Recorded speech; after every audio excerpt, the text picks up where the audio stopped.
لیکن یہ کہ اس وقت جو عالم عرب پر صورتحال پیدا ہو گئی اس میں ہمیں کیا کرنا چاہیے، پاکستان کے جو حالات ہیں ان میں کیا مشورے ہیں، اب میں ان چیزوں کے بارے میں آپ سے چند باتیں عرض کروں گا۔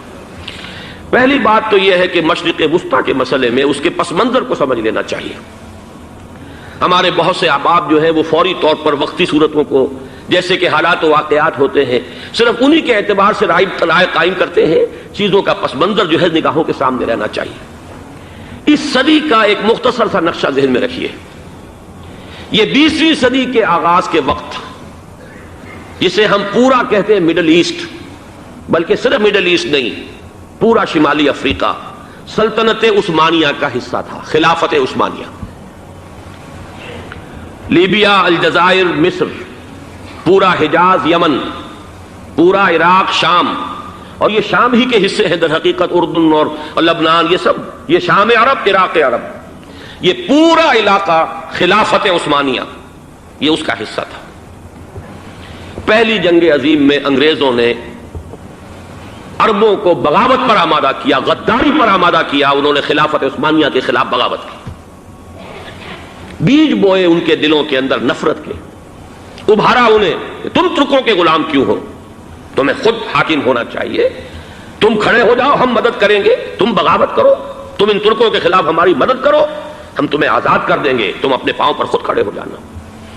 یہ بہت ہی ہمارے لیے دردناک المیہ ہے اس پہلی جنگ عظیم کا۔ کرنل لارنس جیسا شخص، برطانوی استعمار، اور اس کے نتیجے میں عربوں نے بغاوت کی۔ اور اس قدر دردناک بات آپ کو بتا رہا ہوں، میں پہلی مرتبہ جب سن 62 میں حج کے لیے گیا مدینہ منورہ میں، ابھی وہ ریل کے انجن کھڑے ہوئے تھے۔ یہ ترکی کے زمانے میں، سلطنت عثمانیہ کے زمانے میں بغداد سے مدینے تک ریلوے لائن تھی۔ یہ پورا ایک عالم سلطنت عثمانیہ، صرف سلطنت نہیں، خلافت عثمانیہ، پوری ٹرینیں جو ہے ترکوں کی اڑائی گئی، ہزاروں ترکوں کو شہید کیا گیا، یہاں تک کہ صحن حرم میں شہید کیے گئے سینکڑوں ترک۔ یہ جرم تھوڑے نہیں ہے، معمولی نہیں۔ آج جس کی سزا مل رہی ہے، معلوم ہونا چاہیے کہ وہ جرائم کون کون سے تھے۔ اب بھی جو لوگ گئے ہیں انہوں نے دیکھا ہوگا، ترکی کا قلعہ موجود ہے اوپر پہاڑی کے اوپر، حرم کا جو سب سے بڑا دروازہ ہے باب ملک عبدالعزیز، اس کے سامنے ایک لائبریری ہوتی تھی، اب تو غالباً وہ بھی گرا دی گئی ہے، اس کے پیچھے پہاڑی پر ترکوں کا قلعہ ہے پرانا، اس پر توپیں موجود تھیں۔ جب بغاوت ہوئی ہے، جو حرم میں آئے ہوئے تھے ترک فوجی، ظاہر بات ہے نہتے، وہ تو نماز پڑھنے آئے ہوئے تھے، ان کو وہاں ذبح کیا گیا ہے، اور ترکوں نے اپنی توپیں استعمال نہیں کی کہ کہیں بیت اللہ کو کوئی اذن نہ پہنچ جائے۔ بہرحال یہ غداری ہوئی ہے پہلی جنگ عظیم کے دوران، اور نہ صرف ترکوں پہ عربوں نے کی ہے۔ جیسا کہ میں نے کہا تھا، دو ہیں سب سے بڑے مجرم روئے ارضی کے اوپر امت مسلمہ کے طبقات۔ ہمارا پنجابی سپاہی بھی جا کر انگریزوں کی مدد کر کے ایلن بی کو قبضہ جو لے کر دیا بغداد کا، اس میں ہمارے مسلمان پنجابی سپاہی بھی شامل تھے۔ یہ خون چکاں باب ہے ہماری تاریخ کا اس صدی کا۔ لیکن اس کے بعد سلطنت عثمانیہ کے ٹکڑے ہو گئے، چیتھڑے ہو گئے۔ ایک انگریز نے لکھا ہے، یہ جملہ ذہن میں بجھا ہوا جملہ، کہ تاریخ میں یہ بات ثبت ہو جائے گی کہ ایک انگریز نے اس سلطنت کے ٹکڑے کر دیے کہ جو عمر فاروق نے قائم کی تھی رضی اللہ تعالیٰ عنہ۔ یہ پورا عالم، یہ تمام علاقہ کس نے فتح کیا تھا؟ یہ بات ہاتھ بدل گئے تھے، پھر ترک آ گئے، خلافت عثمانیوں کے پاس چلی گئی، لیکن یہ سلطنت تو حضرت عمر رضی اللہ تعالیٰ عنہ کے زمانے سے چلی آ رہی تھی۔ اس کو ایک انگریز کرنل نے، اور اس نے بغاوت میں آمادہ کر کے عربوں کو اور ترکوں کے پیٹھ میں چھرا ڈھپوا کر ان کے ذریعے سے اور ٹکڑے کر دیے۔ لیکن جب جنگ ختم ہوئی، اب انہوں نے کہا کہ اب ہمیں آزادی دیجیے، تو اب انہیں معلوم ہوا کہ غداروں کو دنیا میں کیا ملتا ہے۔ ٹکڑے کر دیے گئے۔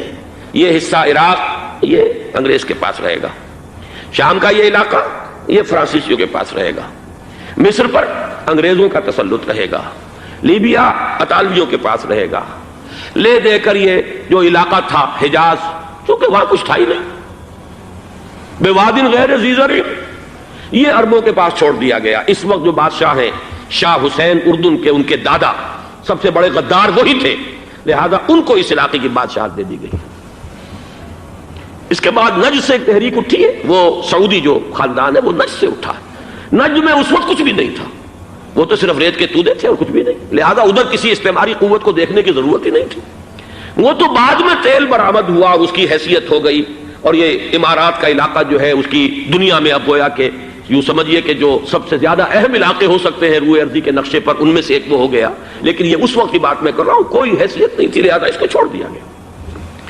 یہ ہے تاریخی پس منظر، یہ لکیریں جو کھینچی گئی ہیں، یہ ایک ملت اسلامیہ کو جو قومیتوں میں تقسیم کیا گیا، پھر نعرے لگوائے گئے المصر للمصریین الشام للشامیین۔ اب شامی ایک علیحدہ قوم ہو چکے ہیں، مصری ایک علیحدہ قوم ہو چکے ہیں، عراقی ایک علیحدہ قوم ہو چکے ہیں۔ یہ ساری تقسیمیں استعمار کی پیدا کرنا ہے، اس کا کوئی تعلق اسلام کے ساتھ نہیں۔ اب ضرورت تو اس بات کی تھی کہ استعمار کے پنجے جب یہاں سے کچھ ہٹے، دوسری جنگ عظیم کے بعد ایک دور آیا، امریکہ ابھرا ہے دنیا کی عالمی سطح پر سیاست میں، اس کے ہاں کچھ آزادی کے تصورات تھے، اس نے بھی سپورٹ کیا۔ برطانیہ کمزور ہو چکا تھا، وہ اتنے بڑے علاقے کو اب ہولڈ نہیں کر سکتا تھا۔ ہندوستان بھی آزاد ہوا، پھر یہ کہ اور دوسرے علاقوں سے بھی اس کو پسپائی اختیار کرنی پڑی۔ استعمار کے پنجے جس طرح بھی ہوئے، ان کے سینوں سے، عربوں کے سینوں سے جو ہے گویا کہ وہ ہٹے، لیکن امریکہ نے ایک اپنی بہت بڑی حکمت عملی جو اختیار کی، عالم عرب کے سینے میں اسرائیل کا خنجر پیوست کر دیا، تاکہ یہ کبھی آزاد نہ ہو جائیں، ہمارے انگوٹھے تلے رہے، ہماری پالیسی گورن کرے۔ یہ استعمار کا دوسری جنگ عظیم کے بعد جہاں برطانوی استعمار، فرانسیسی استعمار رفتہ رفتہ یہ ہٹنے شروع ہوئے، صدر ناصر نے انگریزوں کو اٹھا کر پھینکا میڈیٹرینین میں اور دوسرے جگہوں سے، الجزائر نے آزادی حاصل کی فرانس سے، اطالویوں سے جو ہے لیبیا والوں نے آزادی حاصل کی، یہ ہو گیا، لیکن ایک خنجر پیوست کر دیا گیا اسرائیل کا سینہ عرب میں۔ اس صورتحال میں ظاہر بات ہے کہ ایک تو بڑی آئیڈیل پوزیشن تھی کہ پورا عالم اسلام متحد ہو، لیکن وہ تو بہت دور کا خواب معلوم ہوتا ہے۔ علامہ اقبال سے بڑا کوئی نقیب نہیں ہے ملت اسلامی کی وحدت کا۔ ایک ہو مسلم حرم کی پاسبانی کے لیے، نیل کے ساحل سے لے کر تابخا کے کاشغر، لیکن انہیں بھی اپنے لیکچرز میں کہنا پڑا کہ اس وقت جو صورتحال ہے، پورے عالم اسلام کی ایک وحدت بن جانا تو تقریباً ناممکن نظر آ رہا ہے۔ اگر کسی طرح ایک common wealth of Muslim nations وجود میں آ جائے تو بھی بڑی کامیابی ہوگی، لیکن اس سے بھی پہلے یہ تو زیادہ آسان تھا کہ عالم عرب ایک وحدت کی شکل اختیار کر لے۔ یہ تو ایک قوم ہے، اکثر و بیشتر ایک نسل یا زیادہ دو نسلیں کہتی تھے، شمالی افریقہ میں بربر نسل بھی ہے، باقی تو سب عرب ہے۔ یہ پورا عالم ایک نسل، ایک زبان، پورے اتنے رقبے کے اوپر بولے جانے والی ایک زبان، یہ تو ایک ہو جائے۔ افسوس یہ ہے کہ اس کا ایک ہو جانا، ایک شخصیت ابھری تھی جو مذہبی مزاج کی شخصیت تھی، جو دینی مزاج کی حامل شخصیت تھی، اگر اس کی قیادت میں عالم عرب متحد ہو جاتا تو واقعتاً ایک بہت بڑا جو ہے مرحلہ وہ طے ہو جاتا پوری عالمی ملت اسلامیہ کی ایک وحدت اختیار کرنے کا۔ وہ شخصیت تھی شاہ فیصل شہید کی، اور اس لفظ کے ساتھ ہی آپ کے ذہن میں آ گیا ہوگا کیوں انہیں شہید کر دیا گیا، کس نے کیا کرایا، کہاں سے تعلیم حاصل کر کے آیا تھا وہ جس نے شہید کیا شاہ فیصل شہید کو، اس کی گردن پر کون سوار تھی، وہ یہودی لڑکی کے جس کے فوٹو بھی شائع ہوئے، ایک گردن پر اٹھائے کھڑا ہوا شہزادہ اپنی ایک یہودی دوست کو، لڑکی کو، اور وہی ہے کہ جس نے جا کر پستول سے شہید کیا ہے۔ جان اچھی طرح جان لیجئے، جیسے بارہا میں نے عرض کیا ہے کہ حضرت عمر کو شہید کرنے والا کہنے کو ابو لولو فیروز تھا، لیکن اس کے پیچھے پورا ایرانی نسل پرستی کا جو پورا پس منظر ہے، اسے تو ہر شخص جس کی ذرا بھی نگاہ جو ہے جو صرف منظر کو نہ دیکھ رہی ہو، پس منظر کو بھی دیکھنے والی ہو، وہ تو جان دے گی کہ ابو لولو فیروز ایک فرد کا نام نہیں تھا، وہ ایران کا انتقام تھا عالم عرب سے۔ بالکل اسی طریقے سے یہ امریکی استعمار کا ہتھ کنڈا تھا، اسے محسوس ہوا۔ شاہ فیصل مذہبی مزاج کا شخص، یہ ابھر رہا ہے، اور یہ شاہ فیصل کی حکمت عملی کا ذرا آپ اندازہ کیجئے۔ لاہور میں سمٹ کانفرنس ہوئی، اس میں وہ آئے، سب سے ٹاورنگ پرسنالٹی پورے اس وقت عالم اسلام کے اندر شاہ فیصل کی تھی، اور وہ گویا کہ ایک بہت ہی جس کو کہا جائے کہ ایک بہت ایلڈرلی، ایک بزرگانہ ایک شخصیت جو ہے، اور انہوں نے اپنے دولت کے دروازے، عرب میں وہ مشہور تھے کہ نہایت خسیس اور بخیل انسان ہے، اس لیے کہ وہاں وہ خرچ کرتے تھے حساب کتاب کے ساتھ، لیکن ان کے خزانے کھلے ہوئے تھے عالم اسلام کے لیے، ادھر بھی مدد ہے، ادھر بھی مدد ہے، ادھر بھی کام ہو رہا ہے، ادھر بھی کام ہو رہا ہے۔ پھر انہوں نے تیل کا ہتھیار استعمال کر کے ایک دفعہ امریکہ کو دن میں تارے دکھا دیے تھے، لہذا ان کا ہٹایا جانا سین سے یہ امریکی استعمار کے لیے لازم تھا۔ اب لے دے کر رہ گئے کون؟ سیکولر مزاج کے لوگ۔ پہلی اٹیمپٹ جمال عبد الناصر نے کی، ناکام ہو گیا۔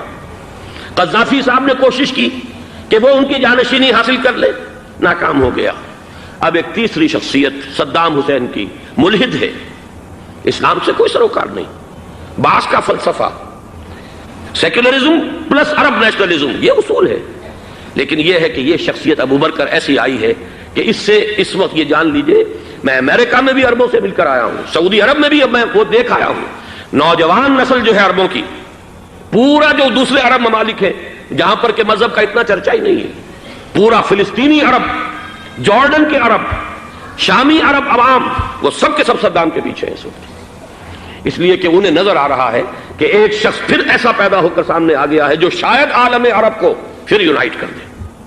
اور یہ ہے اصل وہ شے کہ جو امریکہ کے لیے کسی صورت میں قابل قبول نہیں۔ دولت کے یہ ذخائر، خلیج کی یہ دولت، سیال سونا اور اس کے ذخیرے، اور یہ کسی طریقے سے یہ امریکہ کے زیر اثر نہ رہے، یہ ہے وہ شے جو اسے برداشت نہیں ہے۔ وہ کوئی اربوں کی محبت میں نہیں آیا 2.5 لاکھ فوج لے کر، وہ کوئی شاہی عرب جو خاندان ہے سعودی، اس سے اس کی کوئی دلچسپی نہیں ہے، کوئی پتہ نہیں کہ وہ خود ان کو ہٹا دیں اور وہاں پر کوئی جمہوری ڈھانچہ جو ہے وہاں پہ کھڑا کروا دے خود امریکہ۔ اس لیے کہ سعودی عرب میں دیکھ آیا ہوں، حالات اگرچہ ظاہر بات ہے کہ زیادہ گہرائی میں تو وہاں جانے کا موقع ہی نہیں ہوتا، بہت ہی مستبد حکومت ہے، لیکن صاف نظر آ رہا ہے کہ اس وقت دونوں طبقے نوجوانوں کے جو ہے وہ شاہی خاندان کے شدید خلاف ہو چکے ہیں۔ جو وہاں پر جدید مثقف طبقہ ہے، جدید تعلیم یافتہ، جو باہر پڑھ کر آیا ہے امریکہ میں اور کہیں اور وہ کثیر تعداد میں، اب وہ صاف سوال کر رہے ہیں کہ یہ بلینز اور بلینز آف ڈالرز کے جو ہمارا خرچہ آتا تھا، ہمارے ہتھیاروں کے آرڈر جاتے تھے، وہ کہاں گئے؟ کل 65,000 فوج، اور عرب کے پاس، سعودی عرب کے پاس اتنے ٹینک بھی نہیں ہیں جتنے کہ یمن جیسے غریب ملک کے پاس ہے، تو ہمارا روپیہ یہ گیا کہاں؟ یہ ایک سوال ہے جو ہر شخص کے ذہن کے سامنے ہے۔ اب ہمیں اپنے معاملات کو خود سنبھالنا ہوگا۔ اسی طریقے سے جو مذہبی طبقہ ہے، اور وہاں ہے بڑی تعداد میں مذہبی طبقہ نوجوان جن میں بڑا جذبہ ہے، اور ان کا وہ جوش جہاد انہیں جہاد افغانستان تک لے کر آیا ہے۔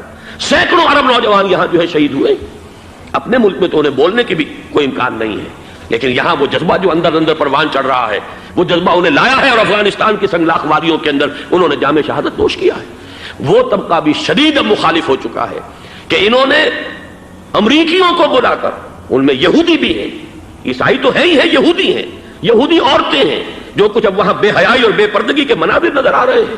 یہ سرزمین عرب، میں نے امریکہ میں تقریر سنی ہے اسنا کے جو فائنل ان کا ایک سیشن تھا، اسلامک سوسائٹی آف نارتھ امریکہ، جس میں میں مدعو کیا گیا تھا، اور اسی لیے میں نے یہ سفر کیا تھا۔ ایک نوجوان نے جو تقریر وہاں پر کی ہے، واقعہ یہ ہے کہ میں حیران رہ گیا اس کی جرأت کا۔ اس نے کہا کہ حضور نے فرمایا تھا کہ جزیرہ نما عرب میں 2 دین جمع نہیں ہو سکتے، اور آج شاہی خاندان کی صرف اپنی حکومت کو بچانے کے لیے امریکیوں کو اتنی بڑی تعداد میں بلا لیا گیا ہے، جن میں موبائل چرچ بھی ہیں، موبائل سینیگوگز ہیں، یہودی مرد اور عورتیں جو ہے دندناتے پھر رہے ہیں آج عرب کی سرزمین پر۔ لہذا جو مذہبی طبقہ ہے وہ اس پر شدید رد عمل جو ہے اس کے اندر پایا جاتا ہے۔ یہ حالات ہیں جو میں آپ کے سامنے چاہتا تھا کہ رکھ دوں۔ یہ وہ شامت اعمال ہے۔ ایک طرف یہ کہ وہ شخصیت جو ہے صدام حسین کی، وہ کوئی پسندیدہ شخصیت نہیں، لیکن یہ کہ اس شخصیت کو تقویت دینے والے بھی تو یہی لوگ تھے۔ انہیں خطرہ تھا ایران کے انقلاب سے کہ کہیں اسی قسم کا کوئی انقلاب ہمارے ہاں نہ آ جائے، لہذا انقلاب ایران کو ایکسپورٹ نہ ہونے دے، اس لیے انہوں نے اسی صدام حسین کو بلینز اور بلینز آف ڈالرز کی مدد دی۔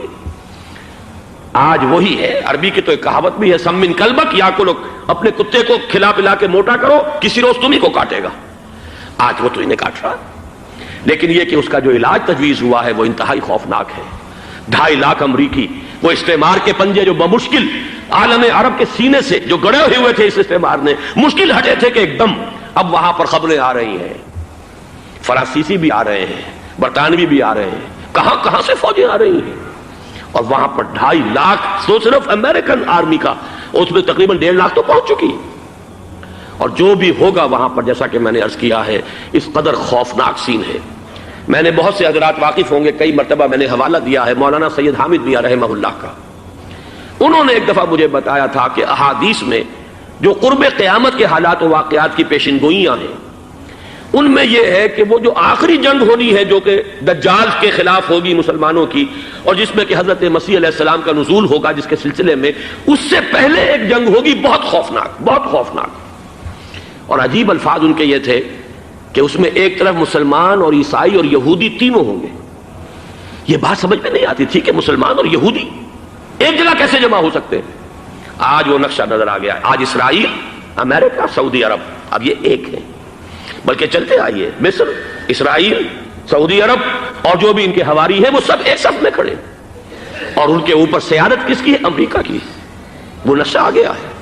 اور اس جنگ کے سلسلے میں مولانا حامد میاں رحمہ اللہ نے مجھے بتایا تھا کہ حدیث میں الفاظ آئے ہیں، اتنے لوگ ہلاک ہوں گے، اتنے لوگ ہلاک ہوں گے، اتنے لوگ ہلاک ہوں گے کہ ایک پرندہ سینکڑوں میل تک اڑتا ہوا چلا جائے گا اور اسے سوائے لاشوں کے اور کچھ نظر نہیں آئے گا۔ یہ نقشہ خاکم بدہن تلا ہوا ہے، کھڑا ہوا ہے۔ جو بھی ہوگا کیمیاوی جنگ، کیمیاوی کیمیکل وارفیئر اور پھر ایٹمک وارفیئر، جس کی کھلی دھمکیاں دی جا چکی ہیں۔ کبھی کوریا کے بارے میں اندیشہ تھا کہ یہ درندے خدا کی دھرتی کو، کوریا کی غریب بستی کو ناگاساکی بنا کے چھوڑیں گے، ہیروشیما بنا کے چھوڑیں گے۔ آج وہ صورتحال جو ہے عالم عرب پر، heart of the Arab land, اس پر یہ صورتحال بالکل تلی کھڑی ہے۔ اس میں ہمیں کیا کرنا چاہیے؟ میں نے یہ چاہا کہ پورا پس منظر آپ کے سامنے ہو، صرف وقتی سا کوئی ایک نعرہ، وقتی سی کوئی ایک خبر، اس کے حوالے سے ایک جذبات کا معاملہ، پورا ایک پس منظر سامنے رکھیے۔ اب وہ آپ کو شاید میری باتیں جو ہیں وہ سمجھ میں آ جائیں۔ نمبر ایک، ہمیں کسی صورت اس جنگ میں امریکہ کے گھڑے کی مچھلی نہیں بننا چاہیے۔ امریکہ اسلام کے تحفظ کے لیے نہیں آیا، امریکہ حرمین کی حفاظت کے لیے نہیں آیا، امریکہ اپنے مفادات، عالمی مفادات کے تحفظ کے لیے آیا، اور زیادہ سے زیادہ آپ کہہ سکتے ہیں کہ وہ سعودی شاہی خاندان کی حفاظت کے لیے آیا۔ اور بڑا عمدہ مضمون چھپا تھا پچھلے، بلکہ ابھی تک تو وہ تازہ ہی ہے جب تک نیا نہیں آتا، ندا میں، جس کا عنوان تھا اربوں کا چھرا اور اربوں کا گدا۔ سارے پیسے بھی انہیں سے لے رہے ہیں۔ $12 بلین کا ایک چیک لے کر گیا جیمز بیکر۔ اندازہ تو کیجیے دنیا کہاں سے کہاں پہنچ گئی۔ میں حیرت ہوں کہ دنیا کیا سے کیا ہو جائے گی۔ 2 ماہ قبل اس کا تصور نہیں ہو سکتا تھا۔ اتنی بڑی قوت امریکہ کی، تباہ کن قوت، اور جمع ہو جائے گی عرب کے اندر۔ لیکن یہ کہ وہ کاسٹ بھی اربوں ہی کی ہوگی، انہی کا چھرا، انہی کا گلا۔ ہمیں کرنا یہ چاہیے، اللہ تعالی ہماری حکومت کو، ہمارے سیاستدانوں کو، ہمارے ذمہ دار لوگوں کو ہدایت دے، وہ امریکہ کے گھڑے کی مچھلی نہ بنے۔ اس کے تحفظ کے لیے یا شاہی خاندان کی حفاظت کے لیے بہت کچھ انہوں نے عیش کر لیے، کافی عیش کر لیے۔ باقی یہ کہ اب جو کچھ ہونا ہے وہ ہونا ہے۔ حرمین شریفین کو تو خود عرب کے لوگ کہتے ہیں کہ کوئی خطرہ نہیں ہے۔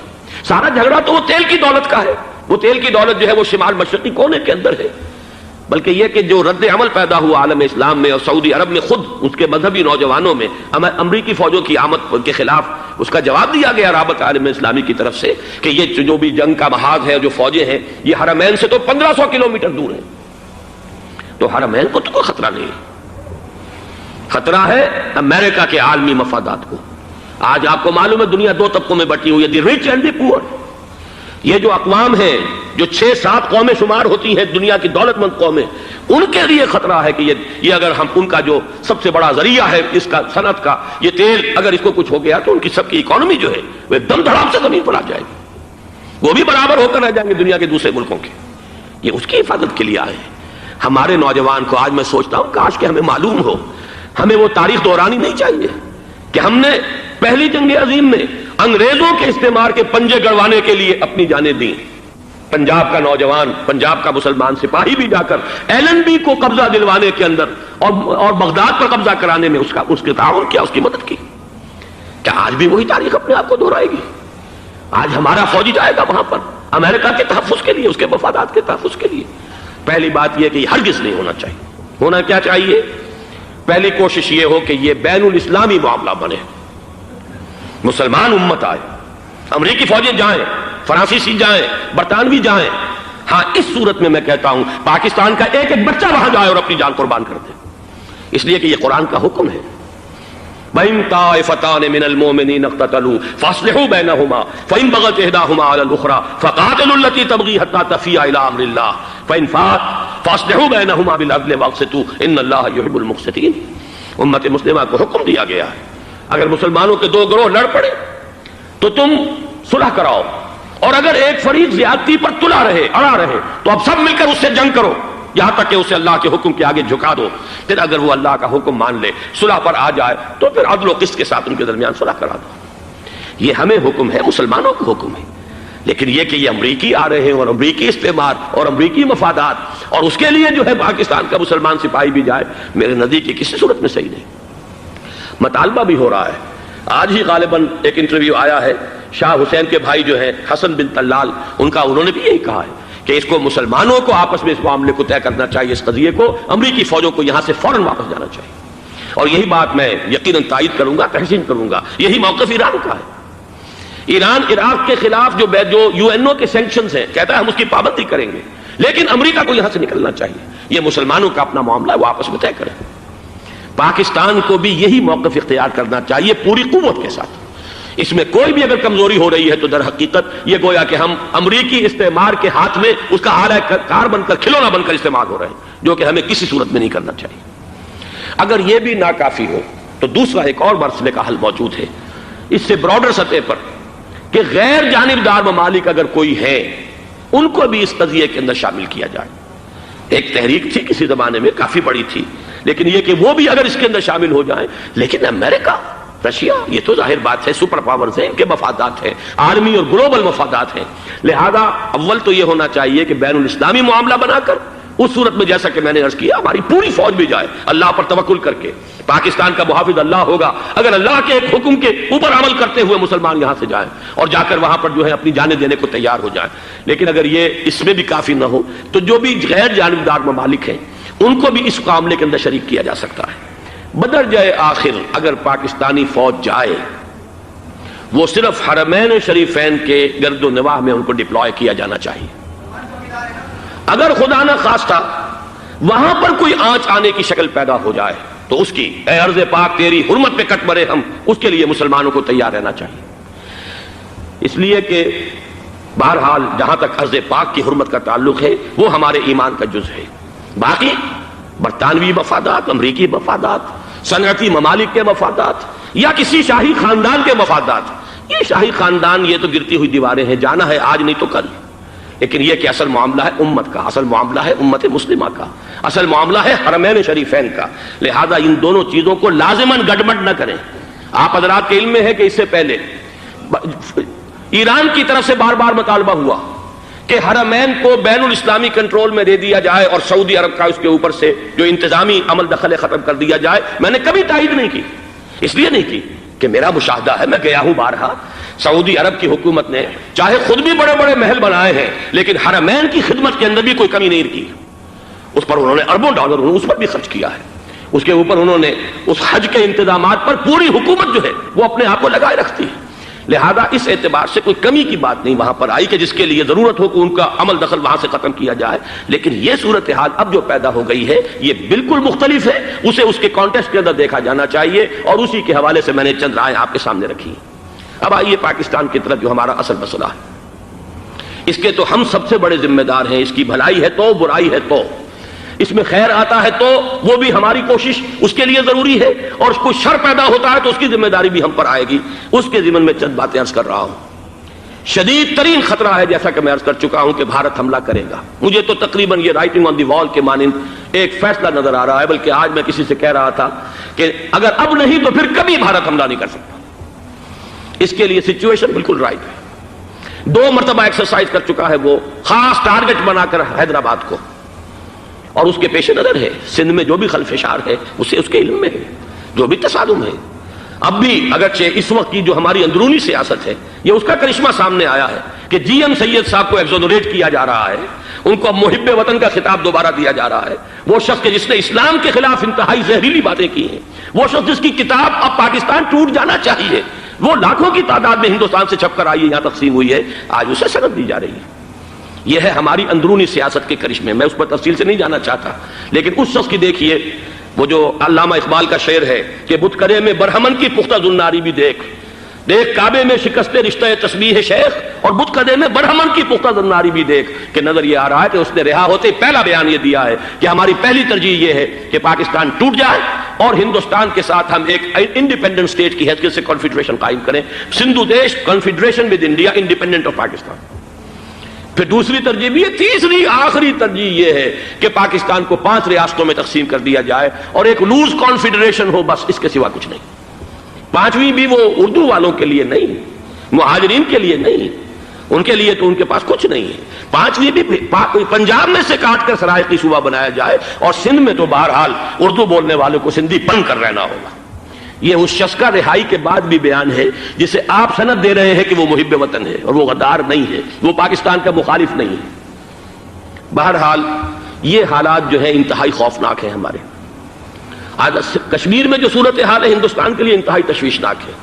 جو بدنامی اس کو مل سکتی تھی مل چکی ہے، اور یہ آپ نے دیکھ لیا وہ امریکہ بہادر جو 1.5-2 لاکھ آدمی لے کر پہنچ گیا سعودی عرب میں، اس نے انگلی تک نہیں اٹھائی ہے کہ کشمیر میں بھارت کیا کر رہا ہے۔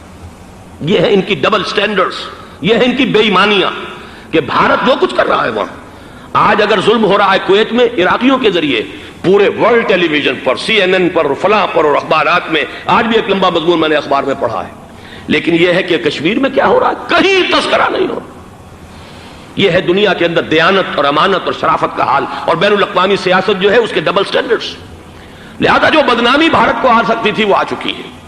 ہندوستان سے ایک نوجوان مسلمان صحافی دہلی سے آئے تھے، نئی دنیا ایک پرچہ نکلتا ہے اس کے طرف سے وہ دورہ کر کے گئے ہیں، مجھ سے بھی لاہور میں ملے تھے، تقریباً 1 مہینہ 1.5 مہینہ ہوا۔ ان کے الفاظ سن کر میں کانپ گیا تھا۔ انہوں نے کہا تھا کہ بھارت کی حکومت اس کے اوپر تلی ہوئی ہے کہ چاہے ایک اور آخری کشمیری کو بھی ہلاک کرنا پڑے، وہ کشمیر کے اندر کبھی بھی کوئی معاملہ جو ہے کشمیر کی آزادی یا کشمیر کو پاکستان کے لیے جانے کے لیے تیار نہیں ہے۔ کیا بگڑے گا اس کا؟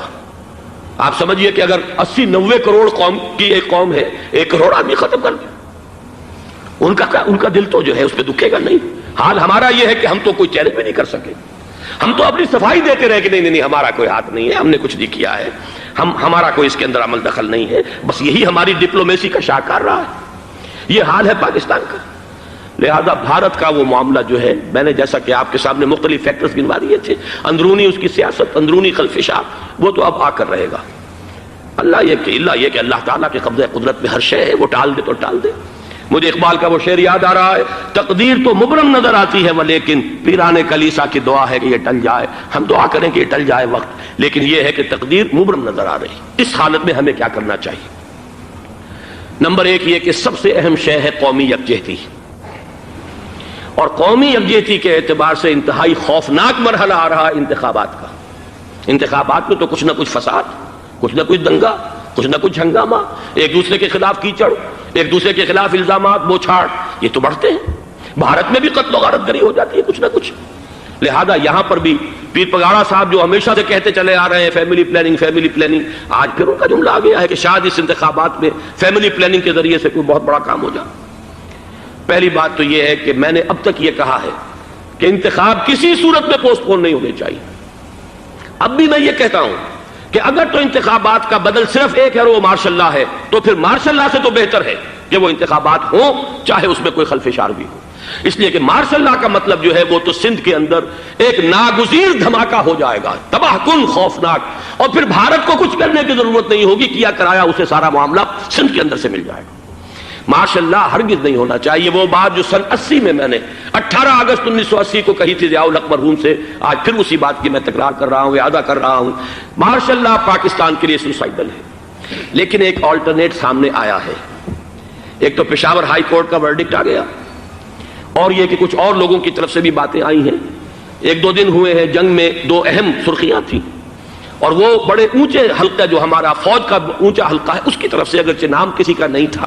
ایک تو یہ کہ ماشاء اللہ یہاں کسی صورت نہیں لگے گا، دوسرے یہ کہ کوئی قومی حکومت کی تشکیل جو ہے اگر کسی طرح ہو سکتی ہو تو وہ اس وقت کا حل ہے، اور وہ اسی شکل میں ممکن ہے۔ اگر تو الیکشن آپ پوسٹ پون کرتے ہیں اور اسمبلیاں پرانی بحال نہیں کرتے، تو پھر تو اس کا مطلب یہ کہ ہمارا کانسٹیٹیوشن ایبروگیٹ ہو گیا اور اس کا آلٹرنیٹ سوائے ایک مارشل لا کے اور کوئی نہیں ہے۔ لیکن اگر صدر اسحاق صاحب ہمت کر لیں، ملک کے حالات کو دیکھ کر جو اس وقت صورتحال ہے، جو خطرات ہیں بارڈر پر، ان کو دیکھتے ہوئے یا تو یہ کہ عدالتوں کے ذریعے سے اسمبلیاں بحال ہو جائیں، اس میں حکومت زیادہ رکاوٹ نہ ڈالے،